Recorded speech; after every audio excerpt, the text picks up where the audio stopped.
सिम्मी की शादी एक जॉइंट फैमिली में होती है, जहां उसके पति राकेश के चाचा चाची भी साथ रहते थे। उनकी बहू मेघा सिम्मी की जिठानी लगती थी। अरे मेघा, राकेश आ गया है, उसका खाना लगा दे बेटा। हाँ माँ, बस वो चेंज कर ले, मैं खाना लगा दूंगी। सबके कमरे में जाने के बाद सिम्मी और राकेश साथ खाना खाते हैं, जिसे देखकर मेघा को जलन होने लगती है। अरे सिम्मी, हमारे घर में पति के साथ खाना खाने का रिवाज नहीं है, तुम्हें राकेश ने बताया नहीं क्या?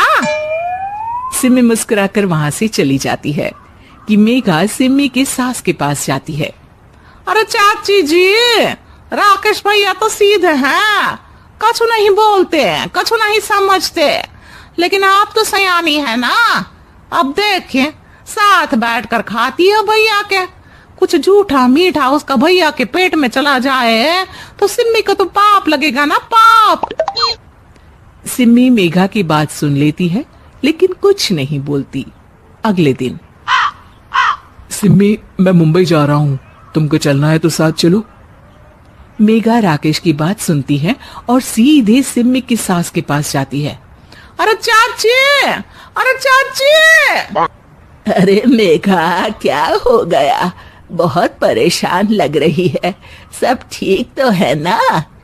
अरे नहीं ना चाची, कैसा ठीक है? राकेश भैया मुंबई जा रहे हैं, आप तो जानती हैं कितने सीधे हैं, इतनी दूर जा रहे हैं, कहीं कुछ हो न जाए।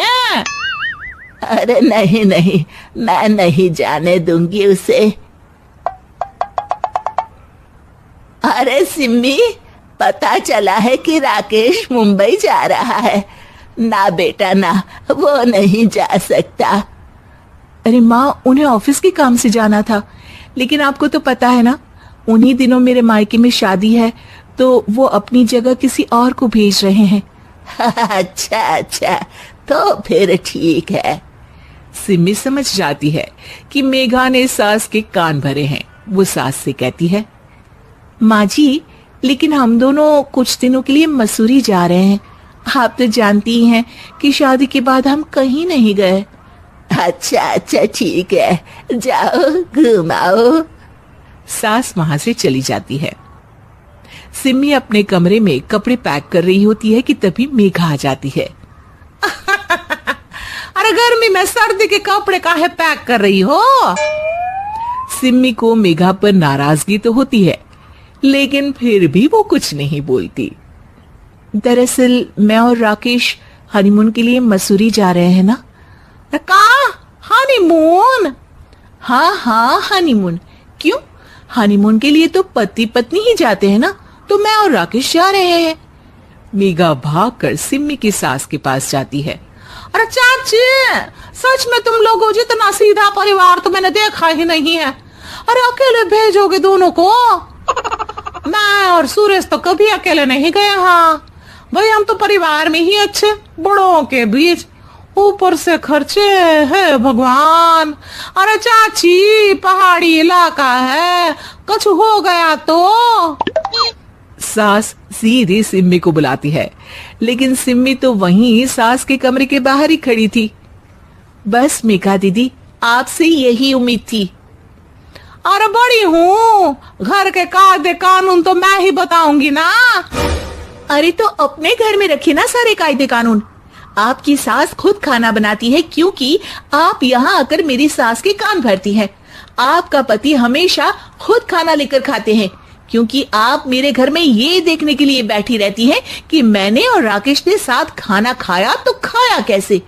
मेघा दीदी, आप अपने घर और घर वालों का ख्याल रखिए। मेरे घर में ज्यादा घुसने की जरूरत नहीं है, और हाँ, मैं अपने सास और पति को संभाल लूंगी।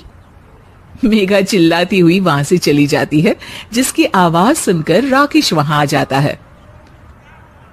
सिम्मी, मैंने तो तुम्हें पहले ही अपने घर का माहौल बता दिया था। हाँ राकेश, तुम्हारे घर का माहौल बहुत अच्छा है, लेकिन बाहर से कुछ लोग आकर इसे खराब करना चाहते हैं, जो मैं नहीं होने दूंगी।